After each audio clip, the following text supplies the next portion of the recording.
Hello, you beautiful bastards. This is the first episode of the Scenes podcast. And today we'll be talking with LFA, the owner and producer of Hammock Records, a little recording studio kind of thing set up in Bataan. He is one of the very few home producers over here in Bataan. I could probably only count like 3 maybe. And for years I've known him, and every time I see him, he's just like there's some kind of progress that he's making with his own life or whatever craft he's honing himself at the moment. And I think that is something that we should look up to. I've known him ever since we were skating and into the punk rock whole bands scene back then. And right now he's more into the more relaxed lo-fi hip-hop kind of thing. And I think most of us at our age are probably in that stage where we're more chasing things that just relax us nowadays. And I think that's really cool that he's just able to be himself.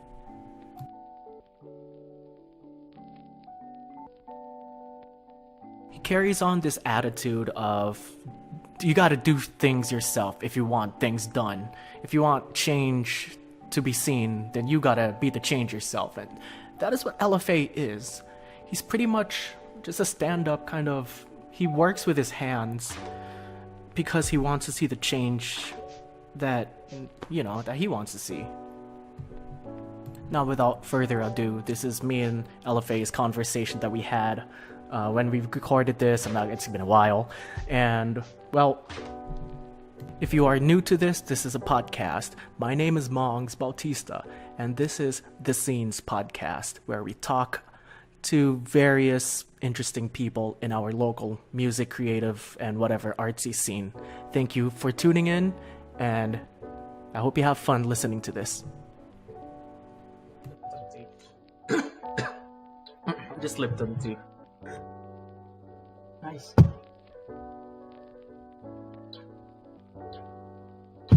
Actually, kagabi hindi ako matulog masyado eh. Tapos kaya I took a nap. Okay. I took a nap. Pero nagkape ako. Pero after I took coffee, I went back to sleep. Walang effect sa akin yung coffee. Kapag lagi na kasi. Kasi yung katawan mo, parang sanay na siya. Yeah. Walang iniwan sa cobra. Sa una, medyo effective. Ayoko nun, na-attack yung cobra. Sobra. Yung palpitation na. Oo. Tsaka yung sugar niya, sobrang matindi yung sugar. Para sa akin, di maganda yan. We are recording, and this is the style. Ay, astig. Parang wasak lang, no?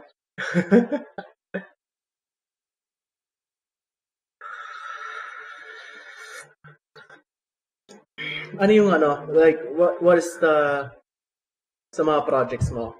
Ano to? Game na to? Yeah, game na yan. This is just it. This is what we do. Shooting mo muna, di ko Ha? Isa pa. Last. Akala mo, rolling na pala. Rolling yan. Isa This is how we do it in the hood. You're gonna want sisters.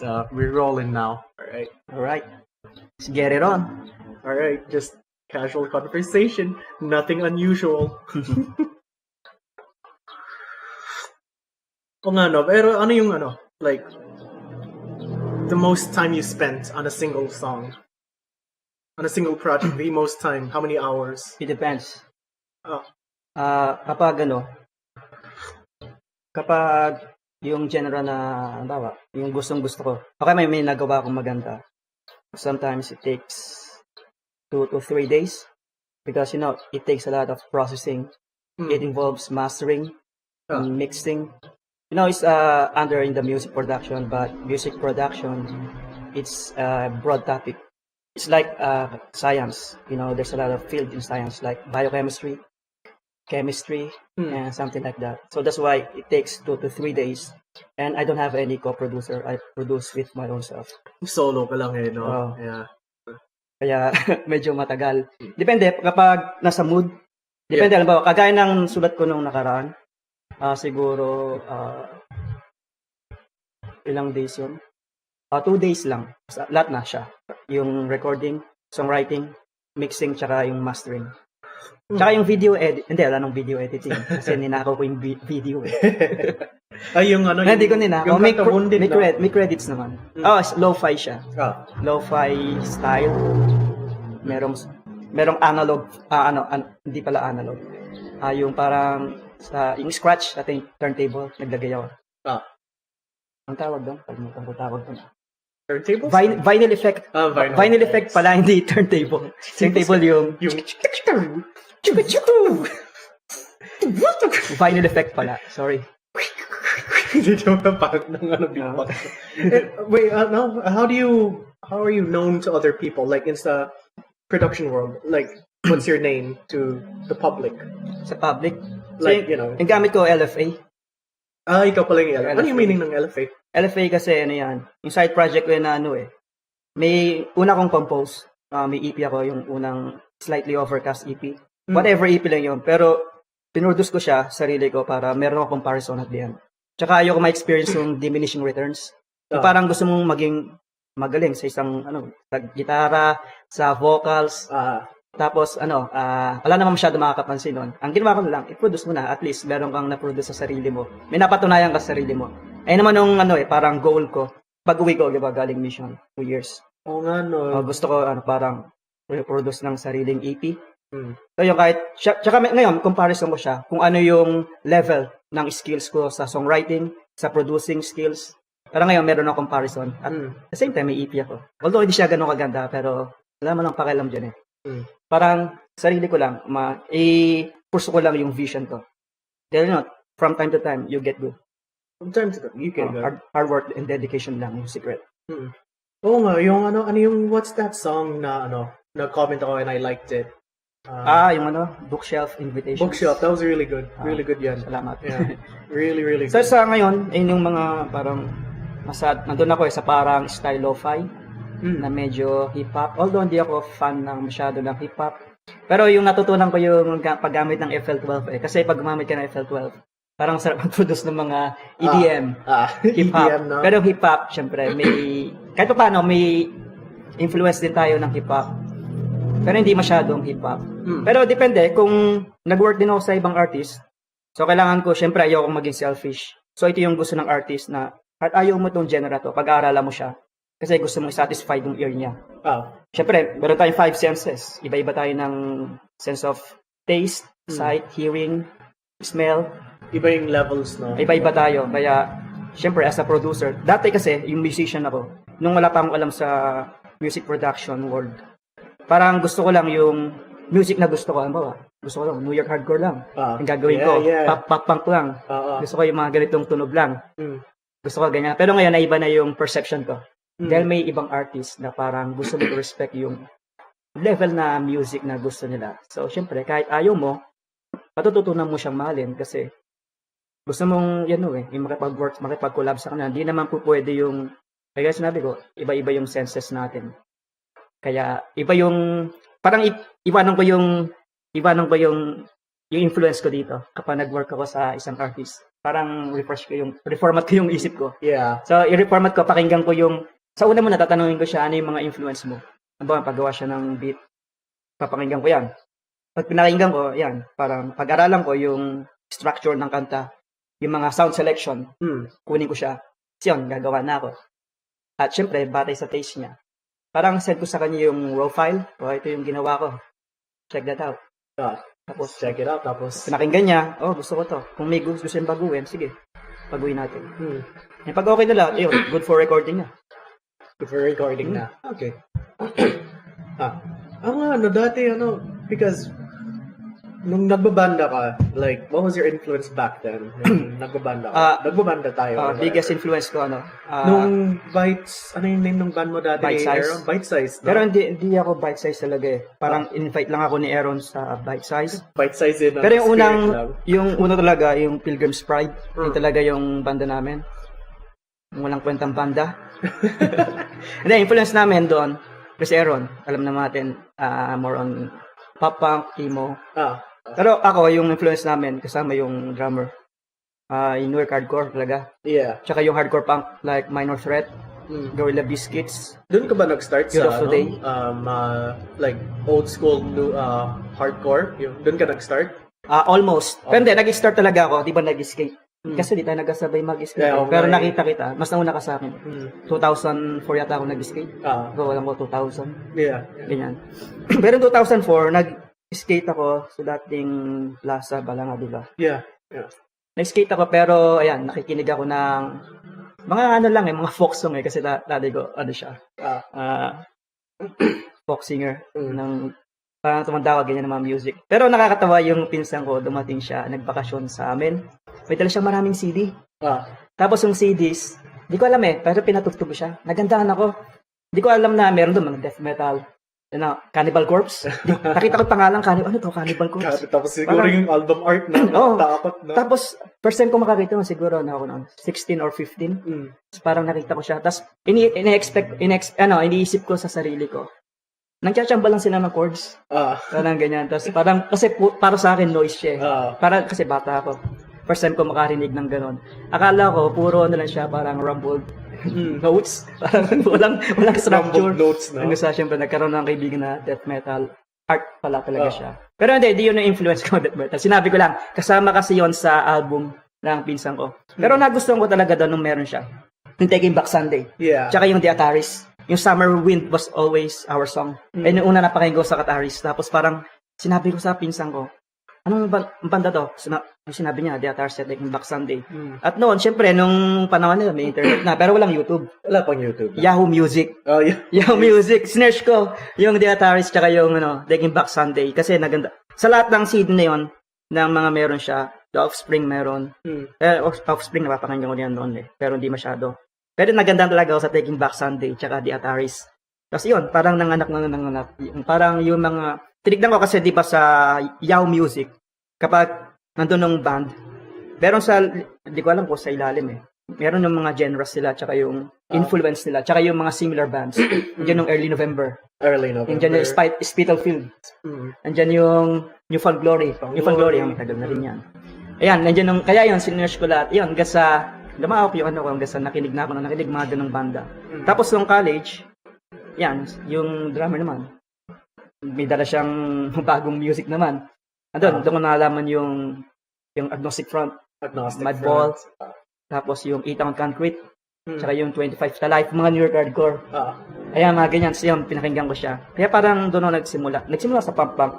At least under the umbrella of punk. Yeah. Kasi yung pop punk tsaka hardcore, galing sa punk yan, di ba? Under the umbrella. Kaya malaki influence ng punk sa akin.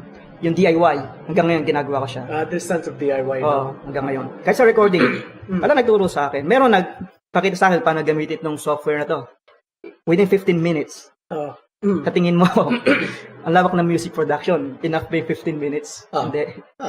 Kaya pinag-aralan ko sa sarili ko. 2014, nag-start akong parang, mag-record, tsaka mag-self-study until now. Self-study. Until now. Until now. It's a never-ending process. Never-ending process. Learning is never-ending process. Kaya hindi mo pwedeng sabihin na good ka na. Hindi. Meron pa talagang marami. Kasi music is an art. Well, yun pala, ang daming, like, your influences mo all the way back came from punk. Where's the hip-hop? Kasi you're more of a, like, lo-fi hip-hop producer now, di ba? Kasi bumalik na lang yan. Pero, kasi dati nanonood ako ng anime, yung Samurai Champloo, noong high school, Nuja Best. Gusto ko yung episode na, yung si, pangalan to, may painter doon. Tapos, parang nagpaalam siya kay, ang pangalan, ang kilala ko na lang doon si yung babae doon si Yamite, smells si like Kimochi. Yung lagi siya sabi, smells like sunflower. Sunrise like smells like sunflower.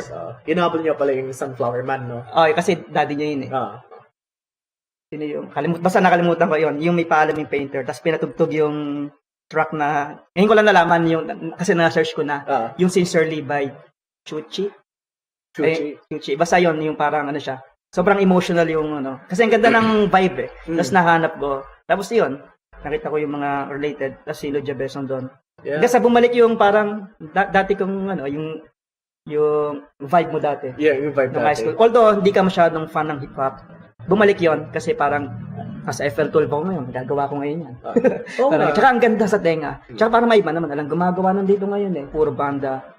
Hindi ako against sa banda, pero gusto ko lang to create something different. Producer na ako, hindi na ako basta musician You lang. have your own, like... Oo. Kaya pwede na ako magawa ng ibang kanta kasi nasa production world ako.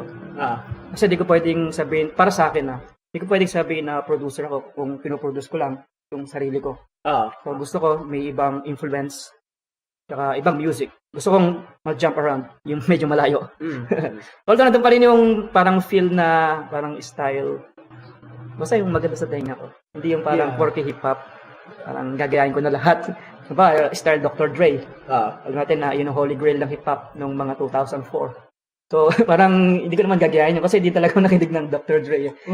I respect. Magaling si Dr. Dre. Of course, just respect. Sobrang galing ni Respect Dr. the Dre. doc. Sobrang galing ni Dr. Dre para sa akin. Siya talaga yung holy grail ng hip-hop noong 2004. Hindi si Kanye West. Para sa akin Siya, matagal siya gumagawa ng beats. Sobra. Since the 90s yata, or 80s. Tsaka yung, para sa akin yung NWA, yung Niggas with Attitude. Para sa akin, ayun yung group of hip-hop na isa sa mga pinaka-punk. Punk attitude. Against the system. Tsaka yung Public Enemy. Yeah, Public Enemy. Yeah. Para yan, basta yung grupo na yan, gusto ko sa hip-hop. Although hindi ako fan nila, pero nung parang nare-realize ko na medyo may connection. Ayun, medyo nagiging fan na ako. So Yeah, yun yung respect. like first forays into like hip-hop, the world of Yun hip-hop. ang nag-introduce sa akin ng hip-hop. Yeah, Colin. Kasi it's around us anyway, yung hip-hop. And then, like, I guess after all this angry banda music, nagaan tayo ng like chill-out music. Tapos sakto, Nujabes, things like that. Gusto mo ng Lo-fi resting hip-hop. phase. Yeah, resting phase. Tsaka related siya.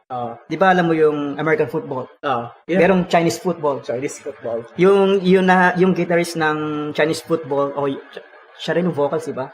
Sinabi niya, every morning, I listen to Nujabes. Ibig sabihin, yung genre nila gusto ko, nasa underground ng punk. Yeah. Nakikinig pa rin sila noon. Ibig sabihin, parang pares lang din kami At least hindi ako naliligaw kasi alam pa rin nila yung good music. Nakikinig pa rin sila noon, alam nila. Kaya medyo parang, nakikinig din pala siya ng Nujabes. Ayos I feel like nowadays we don't have to constrain ourselves anymore sa isang genre. Hindi na kailangan. It's like, pero when we were younger, of course, we have to conform. We have to we have to only listen to punk because all of our friends who we want to be with only listen to punk. So we have to do that. Pero at the same time, it gets tiring to just do that all the time. So it's good to have like people like you making things like this where it's lo-fi hip-hop or just expressing yourself lang diba? Because at the end, diba, you could say that it's just about expressing yourself. I remember when I was in high school, and hindi ako open sa mga ibang genre. Ako din, yeah. Sobra yung yung radio. Yeah. Ayoko marinig yung mga pop music. Simula nung na-introduce sa akin yung pop punk. Yung high school ako. Ayoko marinig yung radio. Ayoko na yan. Timothy Moffat, Westlife. Hindi na. Tapos parang gusto ko ito lang yung gagawin ko. Mag-skate. Tapos yung mag-music. Music na gusto ko. Parang ayoko tumugtog ng ibang music na against sa genre na ito. Ibig sabihin, hindi ako ganon ka-open-minded. Yeah. Pero it's just normal. Kasi teenagers. Yeah, teenage angst. Teenage angst. And tsaka kasi simula ko lang makinig ng mga ganon, syempre yung passion mo, sobrang nandoon sa genre na yon. Yeah. Screensavers. Tapos, I want to ask you about your like mission pala. Ano nangyari doon? For 2 years ka wala dito, no? Saan ka nag-mission? Sa southern part, sa Bicol. Sa Bicol pala. Nag-mission. Doon, okay naman siya. Na natuto ka ng ibang language. Yung dialects pala. Pati language study. Kasi meron kaming language study. If you're a Filipino, you have to study between 1 to 2 o'clock p.m. Which is a siesta time, which is really a struggle for us. Struggle, no? Yeah, but I've studied. I've studied a lot, so I can able to. My mission president said that you have to speak in English because English is a universal language. But before it was Spanish, right? Yeah, Spanish dati. And also different cultures like American companions. I've got a lot of American companions living in the same roof for 3 months, 6 Oo weeks. nga. Kaya kailangan ng better. language. You gotta learn their language. Just yung Tsaka common alam ko, marami natutunan doon. Mm. Kagaya ng, yung pag-respect sa oras. Akala ko okay lang mag-chill out. Pero nung nakasama ko yung mga Americans, sobrang hardworking sila. Mhm. Gusto nila lahat, may ginagawa sila. Di sila yung parang nag-siesta. Siguro 90%, may mga chillax na Americans din, pero 90% of them, laging may ginagawa. Kasi it's like time. We only have a limited Di amount of sila time. nag-waste of time. Tsaka sobrang hardworking nila, mga Americans. Tsaka yung culture nila, natutunan ko, sobrang. Yeah, you can't waste a minute. Tsaka yung sa gamit, hindi nila pakialaman ng gamit mo. Ayun naman ang gusto ko rin. Pero sila, syempre, kailangan ganun. Kasi maraming iba na pag may pagkain ka, kukunin bigla, tapos ubusin ka, kainin, walang paalam. Sa kanila, hindi sila ganun. No. Kung may pagkain sila, magpapaalam sila. O kung hindi nila trip pagkain mo, hindi sila kakain. Tsaka, hindi nila kailangan i-invite pa kung gusto nilang kumain. Kasi kakain sila ng sarili nila. Which is really nice to me. Dahil yung pinakagusto ko. Tsaka, they love workout as well. Kagaya ng last companion ko, taga-Idaho siya. So, 6 weeks kami nagsama. Lagi kami nag-exercise every day. In 6 weeks, except Sunday, syempre, simba time.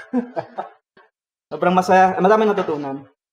Kaya medyo lumawak yung perception ko about life, na hindi lang pala ganito yung buhay. Marami pa rin dapat gawin. Number 1 talaga yung respect me your time.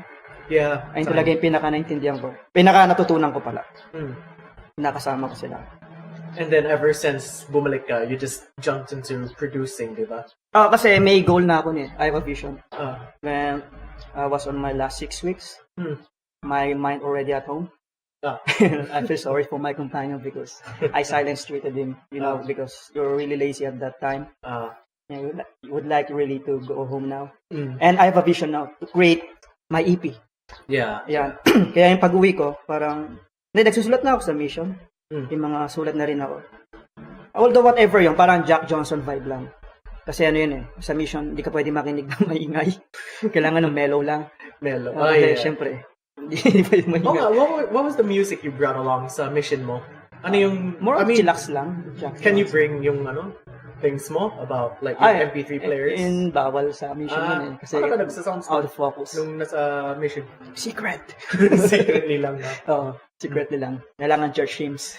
Pero syempre, di ba, I get tired. At saka, syempre, ang ko naman dyan, kapag sinabi sa akin, tawag nila doon Babylon songs Babylon songs kapag hindi siya, siya outside the church songs. Pero, nidefine ko sa kanila. Jack Johnson, he talks about climate change. He talks about humanity. So, what's wrong with that? And my companion was like, he agreed. Nakinig din siya. Nakinig din siya afterwards. Kaya gusto na rin Jack Johnson. Parang nag-sugarcoat lang siya. Kasi minsan, self-righteous sila Self-righteous. Hindi naman lahat. Yung iba lang. Kaya kapag nag-explain ako ng detail, naintindihan nila. Kasi yun, nakaka-inspired naman talaga Nakinig ka ng ganong music. Dahil pag nakinig ka ng ganong music, parang tinutulungan ka niya maging mas better pa sa pagkatao mo. Mag-improve. Ano yung, nung bumalik ka dito, when you came back, ano yung initial setup mo? Like, for producing, what was your initial setup? Initial setup? Hindi, ang una muna, ng Adobe Audition 1.5 And kasi yung unang tinuro sa akin Pero, that was a long time ago, 2010 pa. Siyempre, parang kulang na kulang yung oras. Parang back to zero. Pero noong 2014, may isa akong friend ulit. Parang, ayun, diniscuss niya ulit yung Adobe Audition. In 15 minutes, natin explain niya, recording, mixing, and mastering in 15 minutes. It takes years, man. It takes years. Pero discuss niya ng 15 minutes. So, naintindihan ko ng konti. Pero sobrang kulang talaga. Tapos, yun, nag-pursue ako na pag-aralan. Yung initial setup ko, ang project, ang ko lang, yung pag-uwi ko, plano ko, magsulat lang ng kanta, tsaka acoustic. So, wala akong balak na bumili ng equipments. Until na, ayun, introduce ulit sa akin ng Adobe Audition 1.5. Tapos yung pinag-aralan ko, natuto ko, ayun, bumili na ako ng equipments. Ayun, M-Audio, meron na ako. Hanggang sa nadagdagan, merong interface para sa electric guitar. Kunwari, you have 50,000 pesos that you could spend on, kunwari, you have 50,000 pesos that you could spend freely on music. What would you buy? Tough one, man. I would like to buy 50,000. Sige, increase natin yung limit. 100,000 pesos. 100,000. What would you buy? Siguro, It could be used for anything naman. bibilin ko yung yung Steven Slate, yung Steven Slate bundle plugins. Sobrang ganda niya. Plugins? Plugins. Bundle? Magkano yan? Hindi ko alam pero medyo may, syempre, bundle. Pero hindi ko alam, long idea. Nasa $10 pala, no? Tsaka yung gusto kong bilhin yung condenser na Sleep on My Mind. Yung condenser na yung, kalimutan ko yung pangalan niya eh. Pero yung mas upgraded, yung 15K, ayun yung bibiling ko. Tsaka yung, kung meron na second hand na SSL console, ang design lang, solid state logic. Tsaka kasi may mga console na may iba binibenta nila sira na. Iba naman parang ayaw nilang gamitin. Merong split console, inline console, tsaka yung hybrid console. Hybrid combination of split tsaka inline console. So, ang gusto ko yung, syempre, hybrid. 100,000. Siguro di ako makakabili ng 100,000 nun. Mga billion yun. Siguro, if... Pero tingin ko, mag-spend ako sa plugins, good, syempre, computer. Good setup. Yung sample rate. Tsaka, yung mic na sabi ko. Siguro, i-research ko na lang yung, nakalimutan ko yung pangalan ng microphone na yun. Sobrang gusto ko yun eh. Rode NT1A, man. Rode NT1A. Rode NT1A. NT1A. Rode NT1A. Yun talaga yung Christmas gift, no? Sobrang siya. Siya yung pinaka-most suggested. Kung gusto mong magkaroon ng talaga. Although wala naman siya sa setup. Nasa tenga siya. Pero may konting advantage. Pero yun ang mga gamit natin. Pwede na tayo mag-record dyan, produce ng albums. Kasi wala naman talaga sa setup yun eh. Look at Beatles, Sgt. Pepper's album. Saan sila nag-record? Wag mo sabihin na mas better yung recording nila kumpara sa atin ngayon. Mas better sa atin, it was 50 years ago. 50 years ago, yeah. Siyempre, yung mas affordable. Improved. Yeah. The technology always the driver of the art form. At ngayon, mas better siya. Mas affordable. So, mas better yung meron doon. Kaya walang excuse. Bakit yung Beatles? Sgt. Pepper's album, pakinggan mo. May quality. True. Pero kasi yung sinabing sa music production, nasa arrangement talaga yun eh, nasa ideas. Ideas muna, then arrangements, nandiyan yung songwriting, yung proper words, yung melody. Tapos nandiyan yung, syempre, mixing, recording muna, mixing, mastering. So, iyan ang pyramid. So, minsan natatawa ako kapag nung may tumawag sa akin, ang gusto niya nang magawa ko sa kanya ng pop song, parang Ariana Grande. Anong ganyan. Sabi niya sa akin, gusto niyang kumanta. Tapos, kasi ang alam niya, mababago naman daw yun pagkatapos ng mastering. Pero sabi ko, no. No. Diba? No. May you just retakes and retakes. Tsaka yung yung mga millionaire bands or artists na you look up to, they're talented first. Yeah. They're talented first, man. Paano yan? Kung wala kang talent, kahit na high-end yung instrument mo, wala yan. Di ko kaya mag-magic. Yeah. Sabi yung mga auto-tune, pero syempre, hindi rin ganun kaganda kapag auto-tune. Kasi, more process, hindi natural yung tunog. And hindi musical. Para sa akin. Mas gusto ko si natural sounding. Yeah. Kaya kung gusto mo mag-record, kailangan you are talented first.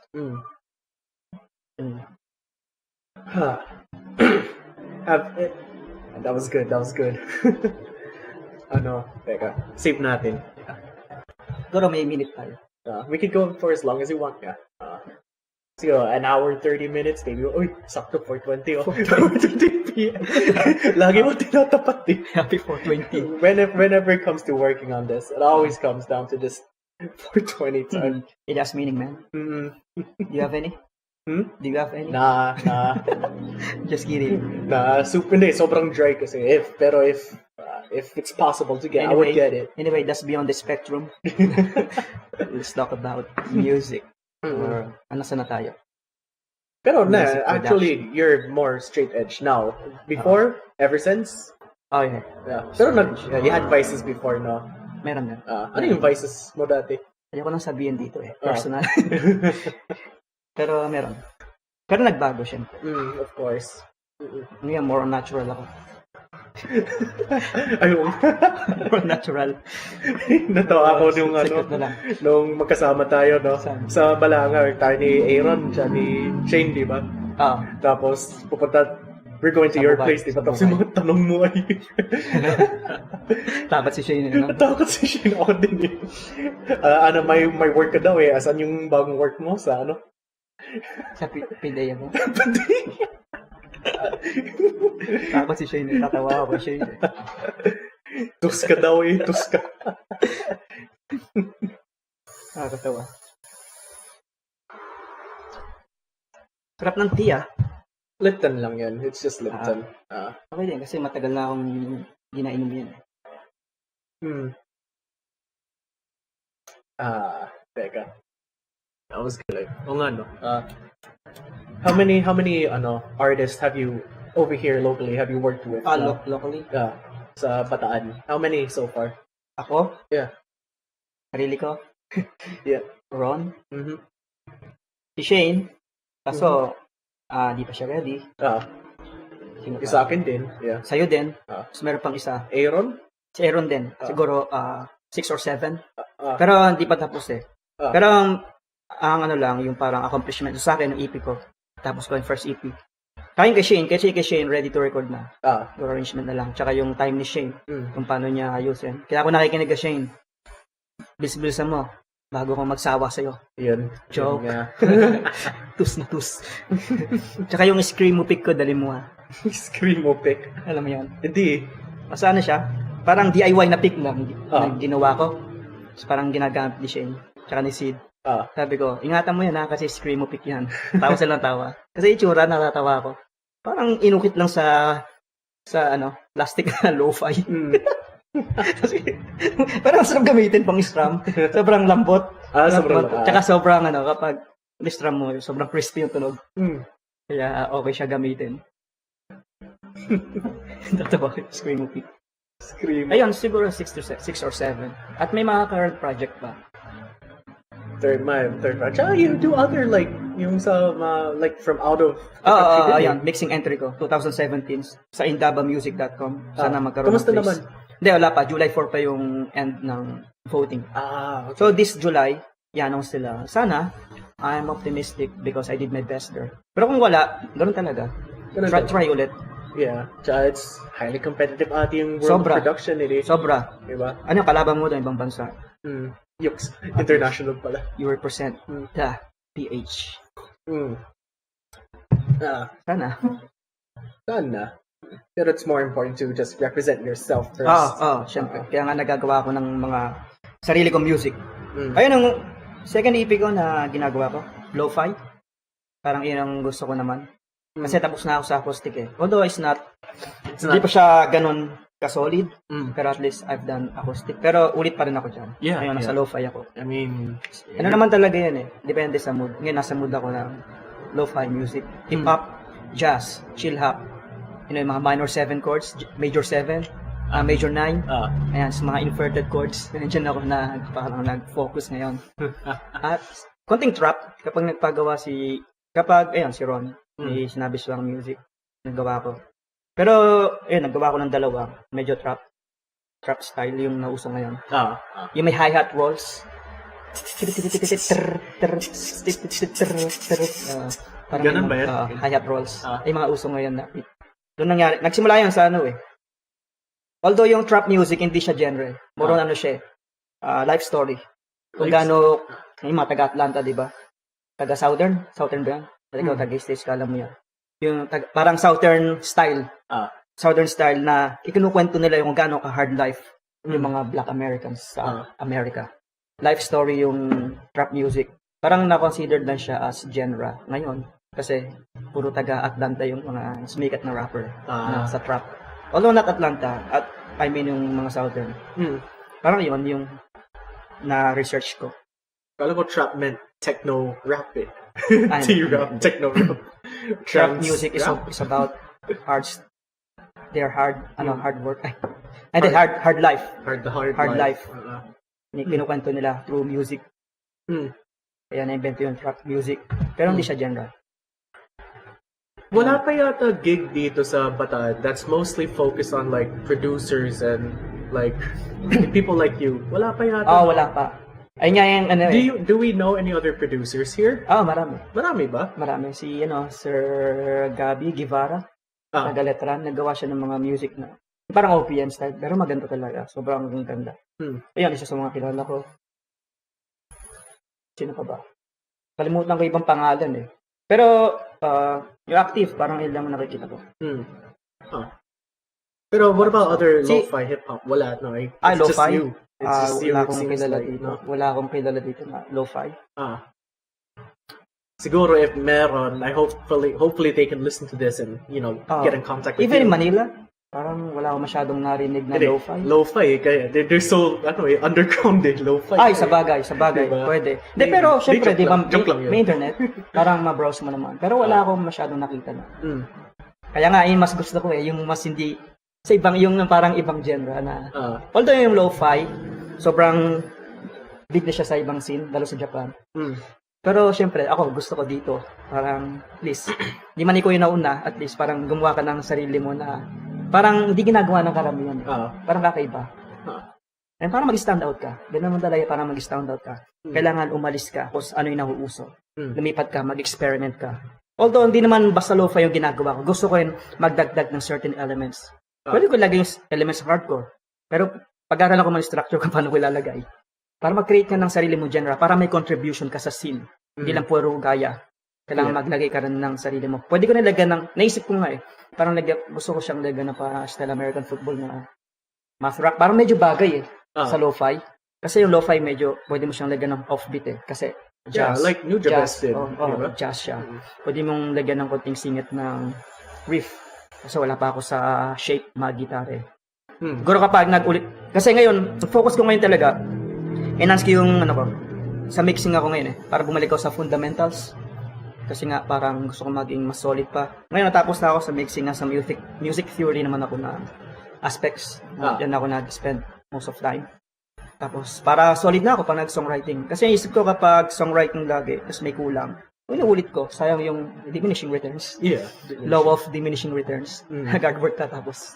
Sobrang konti lang naman yung improvements. Ginawa ko balik ako sa una, basic ulit. Sige. Memorize ako ng mga kailangan i-memorize. Yung mga fundamentals, yung mga golden rule. Yeah, the golden rules, golden rule of recording, foundations. It's always good to have a very solid Kaya ngayon, medyo confident na ako kasi bumalik ako sa fundamentals. Unlike before. Ano yung yung favorite production trick mo? Ano yung favorite trick mo as a producer? Favorite trick? Yeah, your favorite trick to do on a song or just any when you're producing. Don't compress too much, man. Don't compress too much. Kasi when you compress, you flatten the sound. And you sacrifice also the dynamics of the sound. Because music is an expression.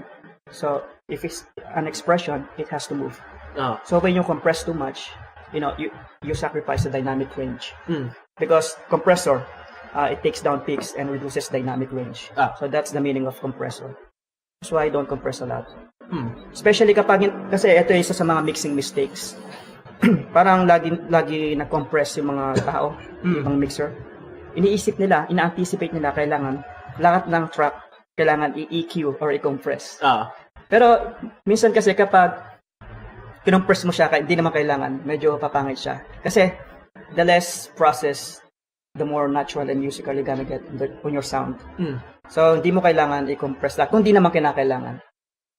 Yan isa sa mga mixing mistakes na lagi nila anticipate na lahat i-compress, lahat i-EQ. Kasi yon, EQ and compression is where your 80% of your mixes comes from. Oh, really? 80% of your mixes comes from EQ and compressor.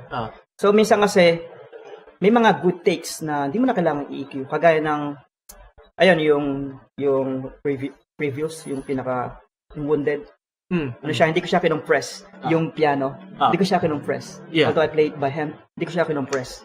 Kasi parang it doesn't need to be compressed. It doesn't need to be. Some things don't need to be. Kaya napakinggan mo, naman siyang parang yung dynamic range niya hindi naman ganoon kalaki. Kaya hindi ko kailangan siyang i-compress. And when I say dynamic range is the difference between the softest and loudest of an audio. Para sa mga, syempre, medyo walang background sa music production. So just clarify lang.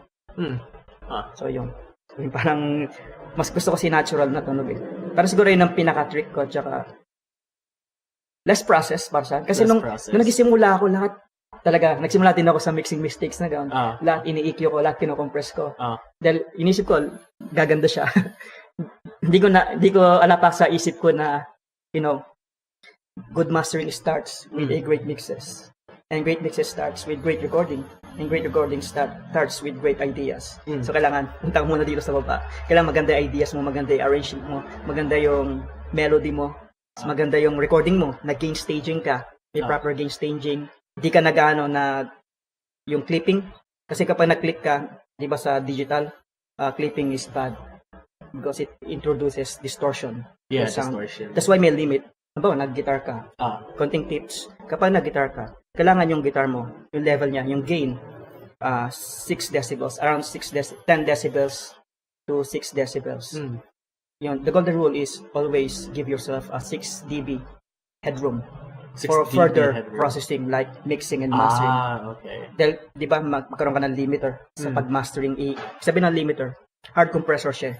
Doon mo i-raise yung volume para mag-compete yung sound mo sa mga commercial sounds na malalakas. Kasi kapag mixing, pure mix lang yan or about balancing, balancing tsaka yung support ng ibang instrument to each other. So sa mastering, kailangan mo ng 6 dB headroom. Ayun ang pinaka golden rule. Tapos kapag nag-record ka ng vocals, it has to be 50% way up. Tapos pag na-record ka sa condenser mic, don't too close. May range din yan. Yeah.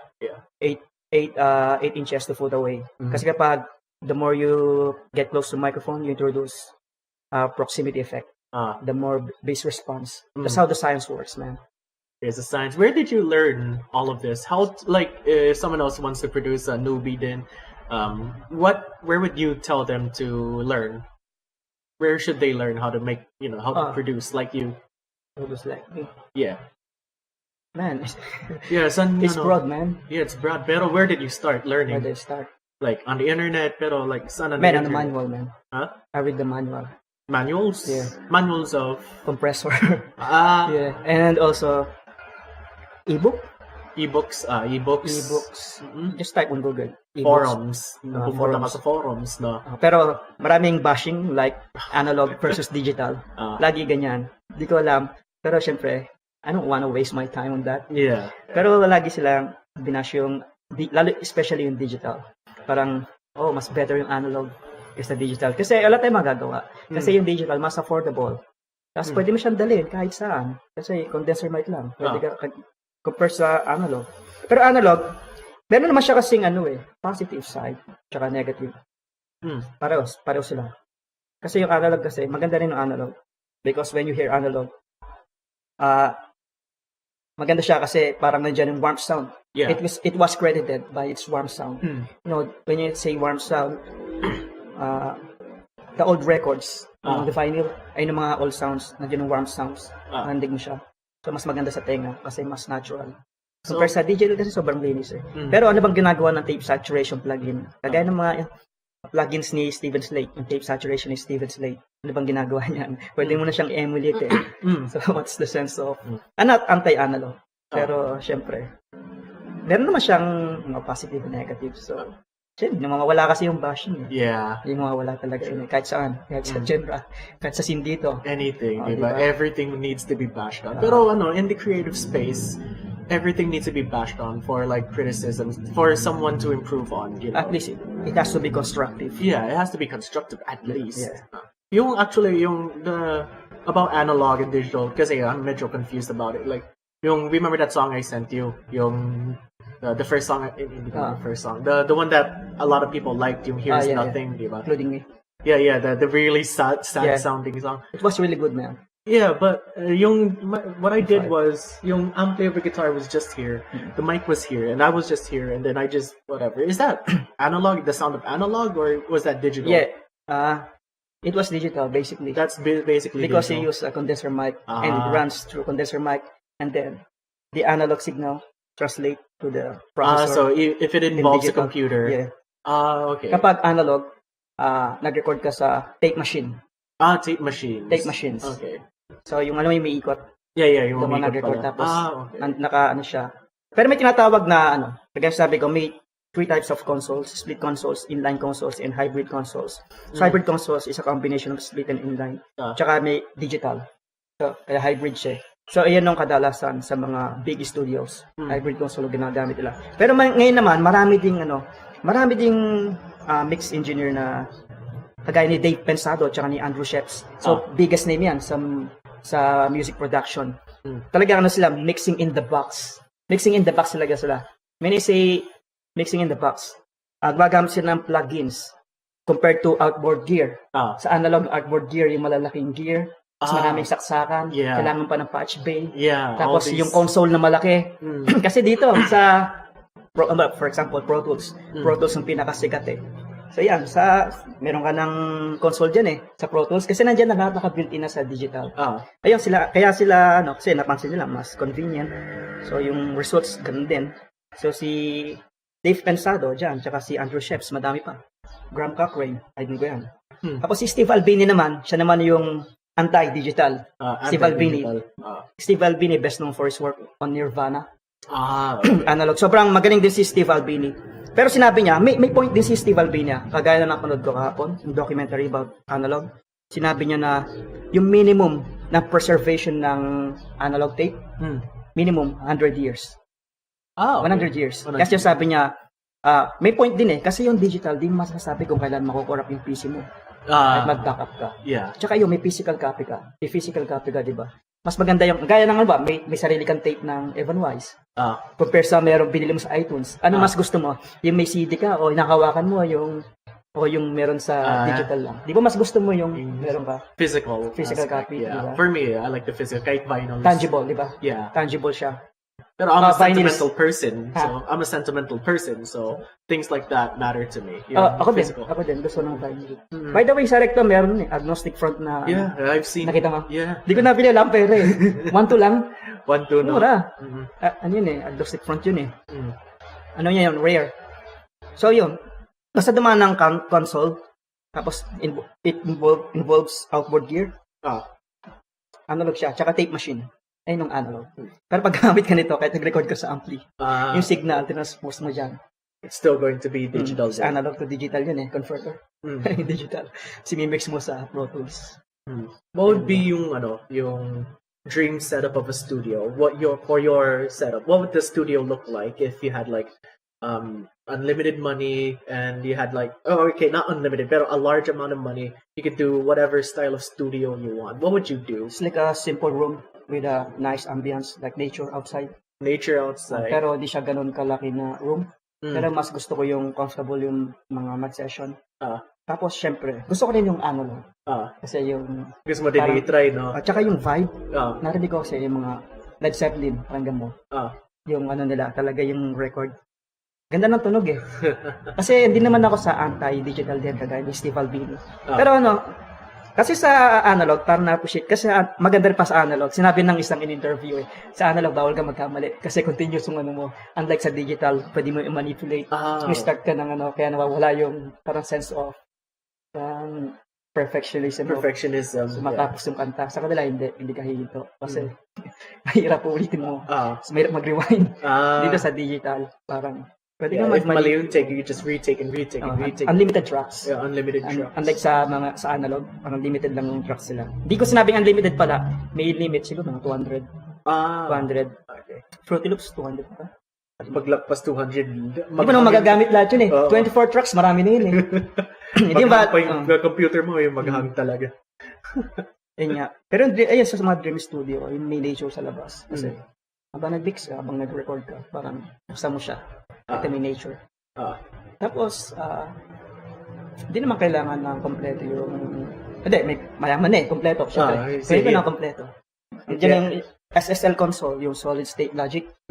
Yan, sa mga dream ko yan. Tapos yung lahat ng klase ng mic para ma-record ko yung buong drums. Drums lahat, kasi may iba-ibang mic yan eh. May room mics, may snare. Ayan, bilhin ko lahat yan.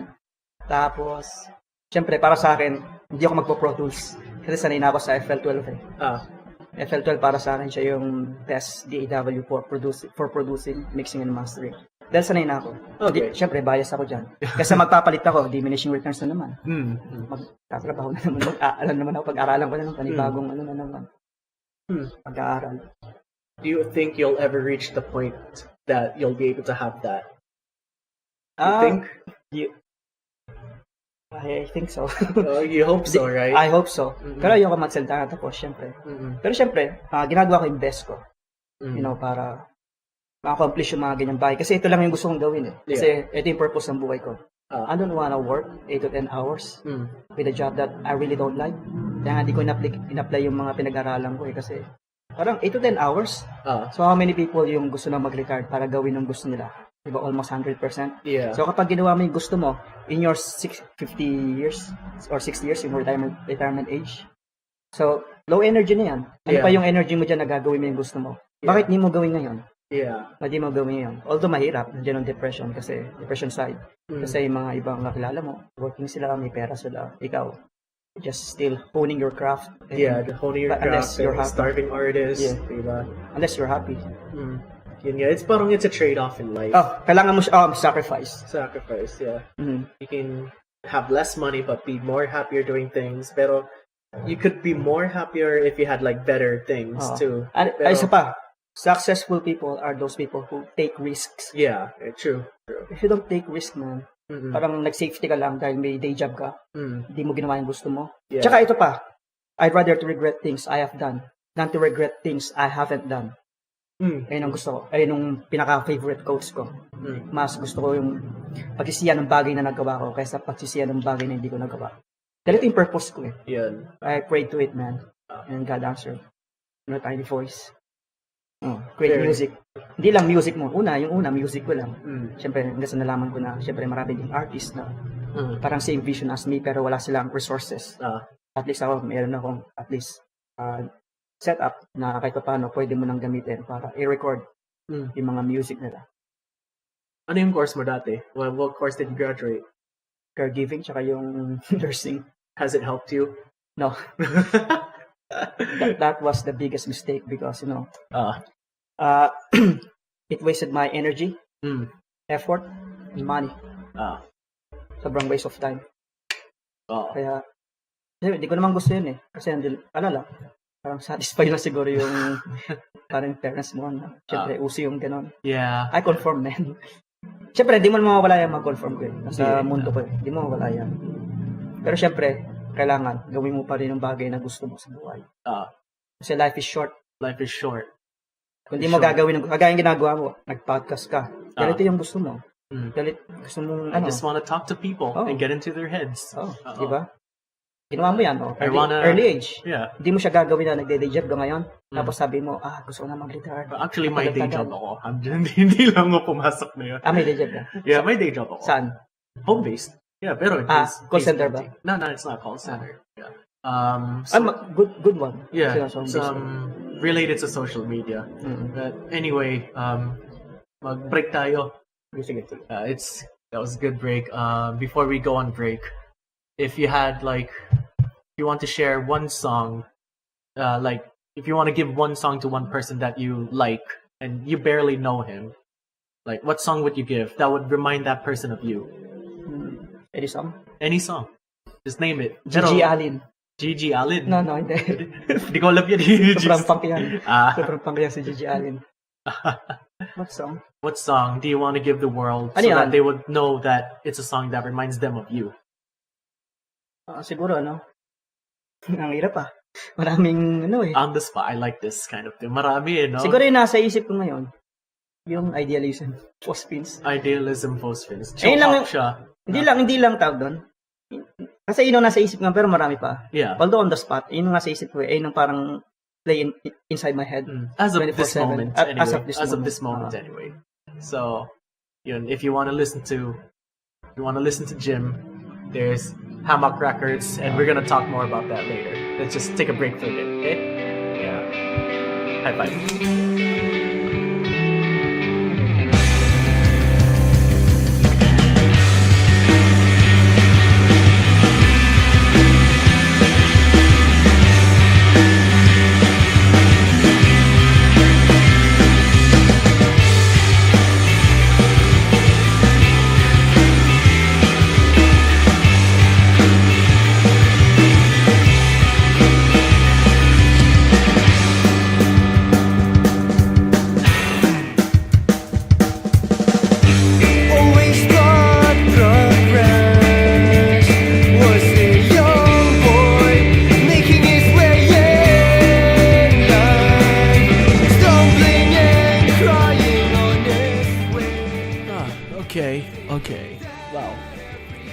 hope you're enjoying this conversation with Jim Joe, sharing some music with us, and I do encourage everybody to check out his stuff that appears on Hammock Records. You can find him at his pages. He's gonna tell us about it later on.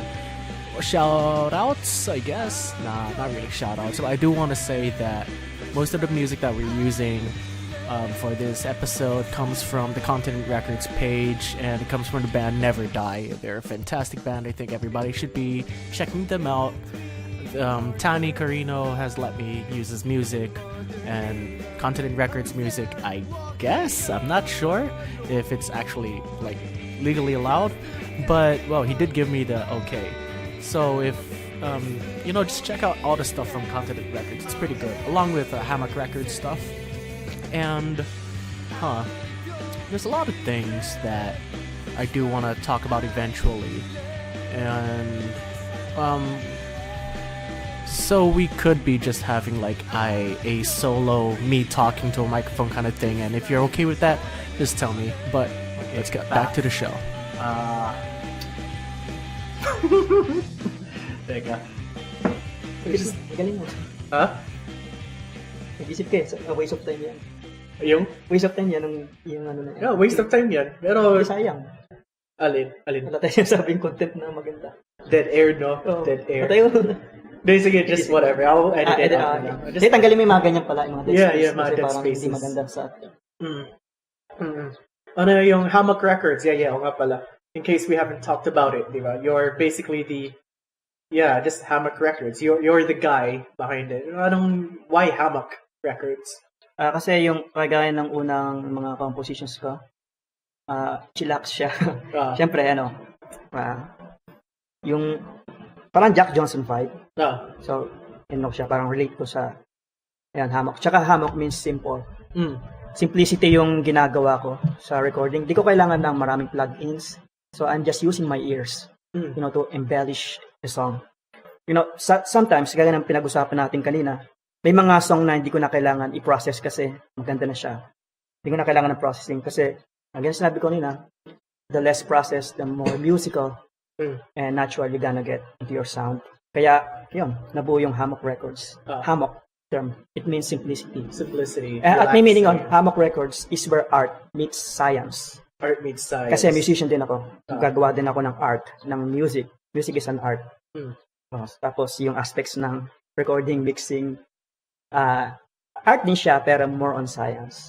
We're dealing with science. Kaya nga, di ba tawag nila sa mga professionals, audio engineering, recording engineer, mastering engineer, because it involves engineering and science.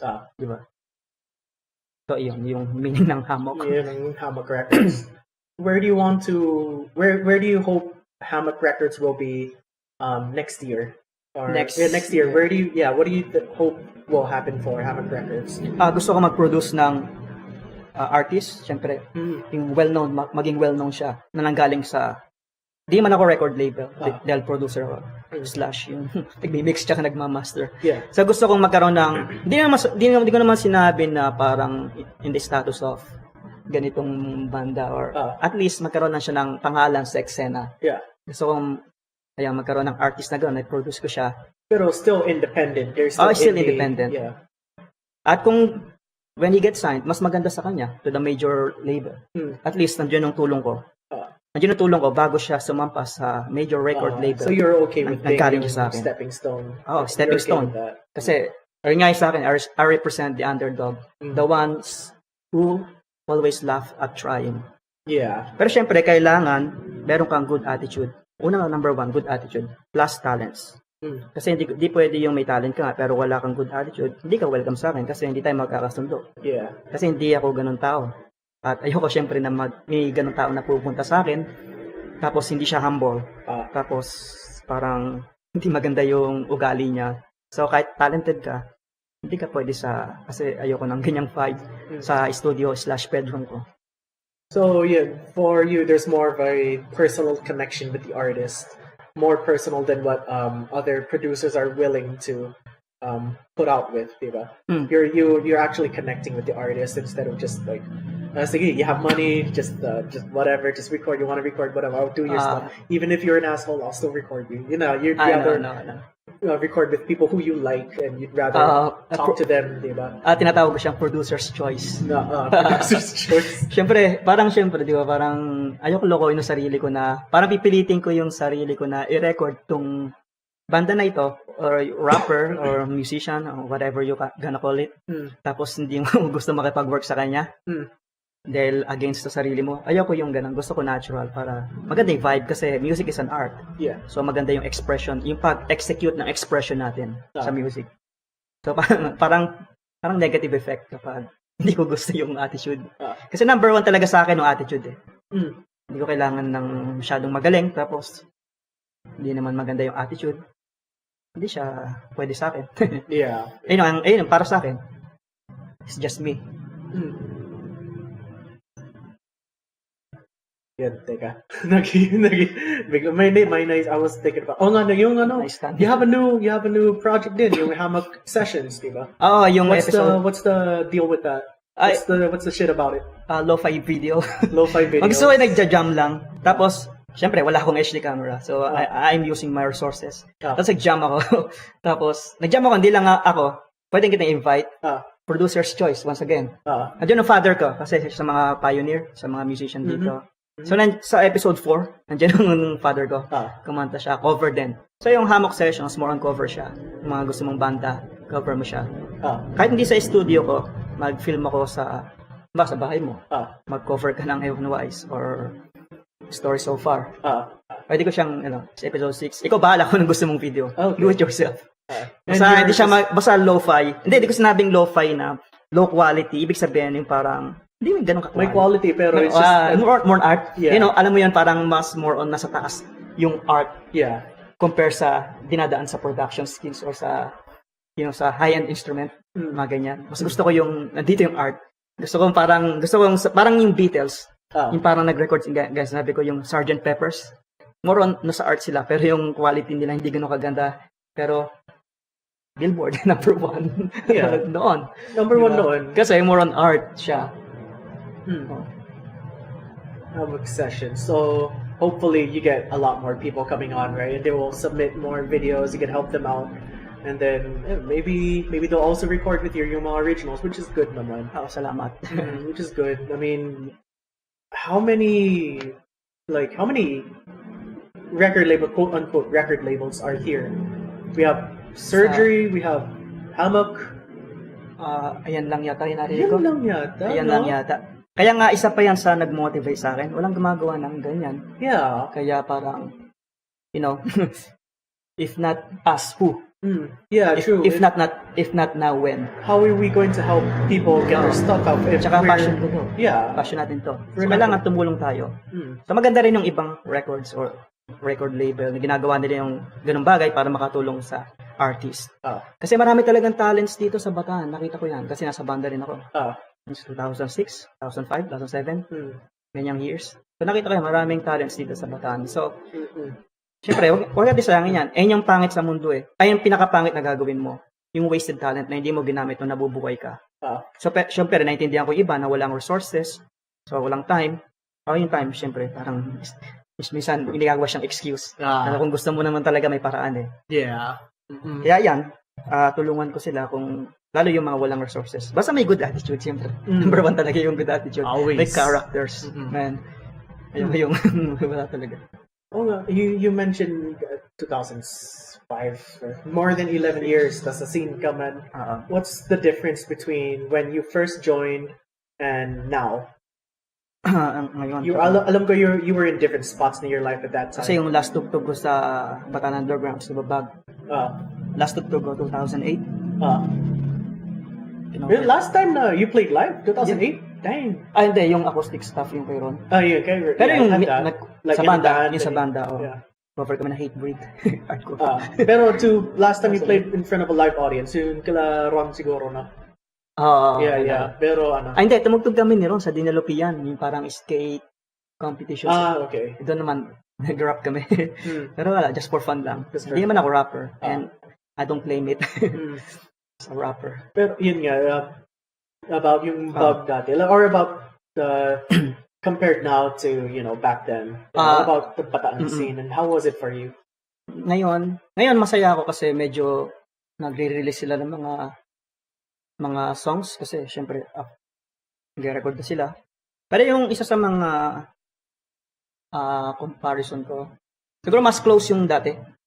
Kasi di ko lang alam siguro wala ako sa scene nila ngayon, kaya hindi ko sila masyadong nakikilala. Pero napansin ko parang mas may unity dati kasi parang nag-inuman sila nun eh. Although kasi kami umuwi kami ng maaga kasi may pupuntahan pa kami. Pero pagkatapos ng kagaya ng sa Earthfield, katapos nun, gathering sila eh. Inuman sila sa isang lugar. Mostly yung organizers, tsaka yung mga banda. Almost lahat ng banda. Nandun talaga. Sama-sama sila. Yung Bruce ko, yung nakita mo yun nila eh. Yung Liwen. Siya. Bruce ko, yung Jim. Ayun. One time nga parang punta pa ako dun eh. Tapos may sparring ng MMA. Kasi nag-MMA din ako dati. Isa sa mga hobby ko. Siyempre, fitness. Nga, no? Tapos, yun. Pero, that's beyond the spectrum. It's a music podcasting. Ayun, parang, nag-sparring kami doon. Tapos, nanood sila. Pero ayos. Nandun sila, ang ibig sabihin, bottom line, meron silang parang unity pagkatao. Ngayon siguro, di ko alam kung meron. Di ko alam, di man ako nakakasama. Di ko sila masyadong kilala. Siguro meron din. Pero siguro yung napansin ko, although, di ko alam, it's two-way perspectives. So, I need to see the bigger picture in order to make judgment. Pero yung siguro kasi experience ko, nakita ko. Pero ito di ko nakikita. Di ko alam. Wala akong idea. Tsaka yun siguro, napansin ko maraming nagpo-produce ng mga music videos and which is really good. And good luck for their future on that. Ayun lang. Tsaka ngayon, parang napansin ko, masyadong open genre. Open genre. Kasi kung ako papipiliin mo, kung sa perception ko, kung ako mag-organize, pero hindi ako organizer. I don't claim to be. Pero kung mag-organize ako, gusto ko yung parang may theme. Halimbawa, pure punk lang. Kung punk, puro punk rock, hardcore punk, New York hardcore. Basta lahat ng under in the umbrella of punk. Ganyan lang. Gusto ko ganyan na music lang. Para kapag katapos ng gig, talaga solid yan, magkakasama yan. Kasi nangyayari, meron ding racism sa genre. Meron ding racism sa genre. Nasa hip-hop scene ka. Pag racism, about race. Pero ginamit ko lang analogy yung racism. Alam kasing term ano bang term doon? Genreism. Sige, ganun. May ganun nasa hip-hop ka. It's only hip-hop, kami lang Oo, hip-hop. tsaka parang ididis ka na, ang badi-badi mo. Yung mentality nila. Bro, makinig ka na Nujabes.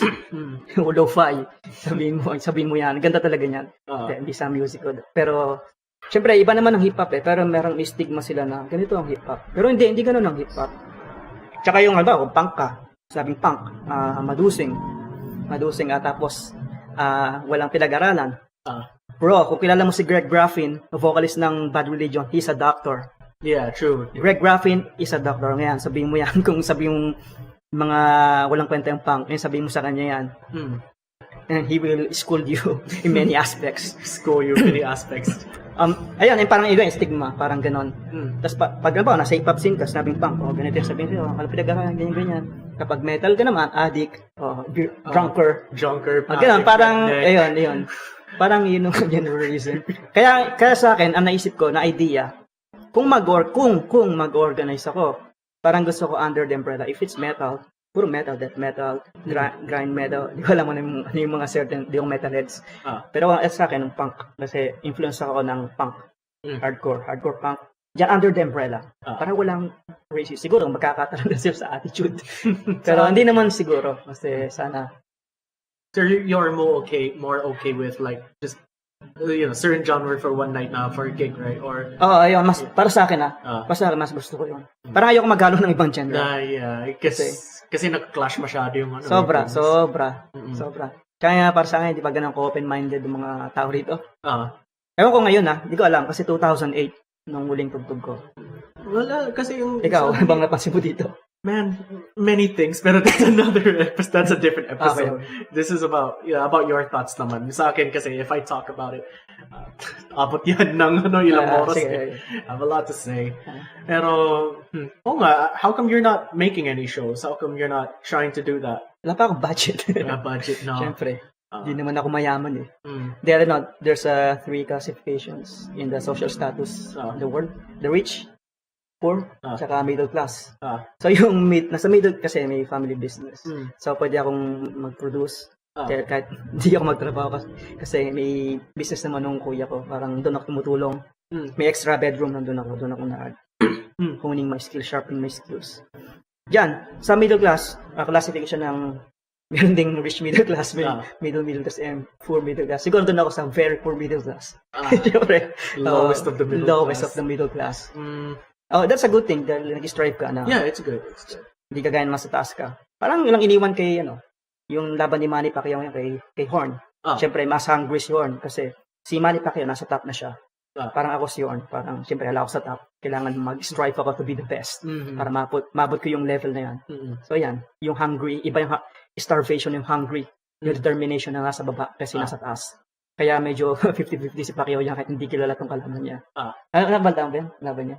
Hindi ganun ka. Boxing, man. Hindi, ibig sabihin sa news, diba? Sabagay, hindi naman masyadong big deal eh. Unlike Mayweather and Pacquiao. Diba? Pero yun lang yung parang analogy ko.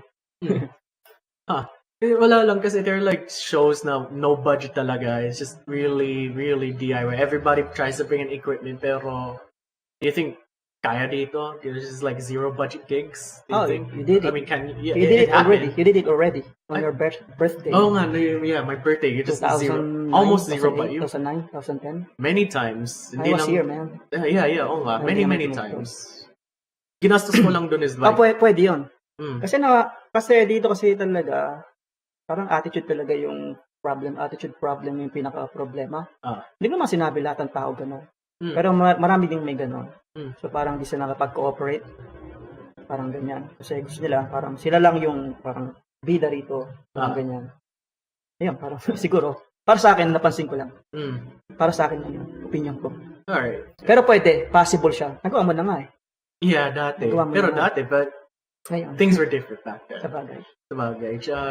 I only spent money on a drum set. Tapos everybody would bring like, ito, may ampli ako, sige magdala.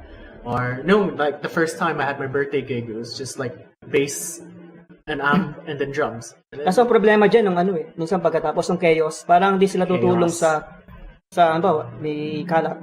Parang uwi na lang sila. So, hindi maganda yun kasi kailangan natin ng responsibility. For example, may nag-ghost tong isang tao na to, nag-ghost siya ng gig. So, pagkatapos, take the responsibility, tulungan siya sa mga kalat. Tapos sa mga iniwan yung mga... Especially if kumakalat siya din, di ba? Mga beer na iniwan mo dyan, so kailangan mo tulungan kasi, syempre, nag-ghost na nga siya. Kailangan intindihan mo yun. Kaya sinabi ko, attitude. So, syempre, kailangan naintindihan nyo yan. Wala namang cleaning stuff dito. Wala. Syempre, DIY nga eh. Pati yung dyan, janitor niyan, ikaw na rin. Pero syempre, hindi kaya ng isang tao yan. Kailangan tumulong din kayo. So, yan sa mga problema sa nakikita ko. Para pagkatapos yung chaos, yung kalat. Yung mga ganyan. Kaya minsan nadadala yung host. Nadadala yung host na magpa-event. Tapos plus pa yung pagnalasing. Akala mo, super saiyan. Parang hindi maganda yan. Hindi magandang attitude yan. So, kailangan baguhin natin yan. It's immature. Immaturity yan. Grow up. Hindi maganda yan. If no one's helping out, if no one's helping cleaning up after, there's no community afterwards, diba? So, kailangan tulungan talaga. Teka, pause muna. Pataan scene. Okay, what was it? Yung sinabi ko, what was that? What was that thing about pataan scene?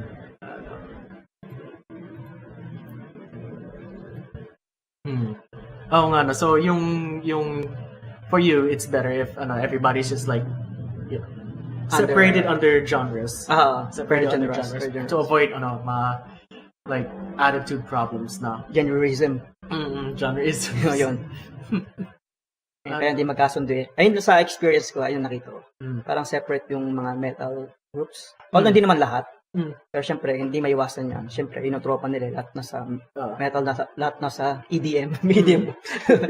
For example lang. Ganyan, parang. Kaya depende. Hindi naman lahat. Pero, yun lang yung possibility. Tsaka yung experience na nakita ko na. Di everything magkakaroon ng Hammock Records gig? Hindi pa ako nag-look forward yun eh. Pero possible. Pero kasi, nag-focus ako ngayon sa Siyempre, sa music ko, sa EP, sa ibang artist. Focus. Yeah. Tsaka yung focus, may meaning yun eh. Focus. follow one course until success. So you cannot, do many things at the same time. I'm not a big fan of, jack of all trades, the master of none. You have to focus on one thing. Kita mo si Floyd Mayweather tsaka si Isaiah Thomas, basketball player. Tinan mo, tinalo ni Isaiah Thomas siyempre, basketball si Isaiah Thomas. Si Floyd Mayweather, boxer siya. Pero tinalo siya ni Isaiah Thomas. Gusto pa nga ni Floyd Mayweather, sumali sa team ni Isaiah Thomas. Pero sabi ni Isaiah Thomas, I don't want to join on your team. Gusto ni Isaiah Thomas na tatalunin kita sa league ko. Pero pag nakita mo maglaro si Floyd Mayweather ng basketball, sobrang pangit. Pero boxing, kasi nag-invest siya sa boxing. Boxing, hindi siya jack of all trades na nag-karate siya, nag-judo siya, nag-music siya. Hindi. Nag-spend siya ng rest of his life sa boxing. So, pwede mong gawin lahat. Pwede kang mag-basketball, pwede kang mag-dota, pwede kang mag-judo. Pero tanungin mo sarili mo, ilang quality na bagay ang kaya mong abutin dyan na masasabi mo na lagpas sa mediocre level. Yeah. Kailangan meron kang ganon. Kung meron kang ganon, then iyon yung focus mo. Iyon yung strength mo. Iyon yung forte mo sa buhay mo. Diyan ka mag-spend ng time. Yeah. Huwag mong gawin ng lahat ng bagay. Kasi jack of all trades, master of none. Pwede mong gawin, marunong basketball. Pero master of none ako dyan. Kaya ko tingin ko, magaling mo basketball kay Floyd Mayweather. Para kaya basketball, kaya ko mag-MMA. Pero hindi yan yung focus ko. Focus ako sa music production kasi alam ko, dito nag-excel. At dito ako may results. At dito ako, masabi ko na lagpas sa mediocre level. Bakit? Lahat ba kaya mag-mixing? Kaya mag-mastering? Lahat ba kaya yung music theory? I-apply? Yeah, music production? as we just talked about, dalawa lang dito sa Batanalo si Willie. Kaya masasabi ko na, syempre, di naman sa arrogant, pero ayun yung reality. Nasa mediocre level pa rin ako, pero medyo nasa siguro 0.1 dB. Yan yung level ko. Kasi nag-produce ng EP. Sarili ko lang. Walang tumutulong sa akin. Wala akong co-producer. Wala akong mix engineer. Wala akong kahit ano. Sarili ko lang. No, you also do your own promoting, advertising. You have no middleman. Sarili ko lang. Yeah. Kaya pwede kong sabihin na nandun ako. Kaya dito nag-spend ng time. Kaya sasabi ko kagaya nang nangyari, tinalo ni Isaiah Thomas si Floyd Mayweather.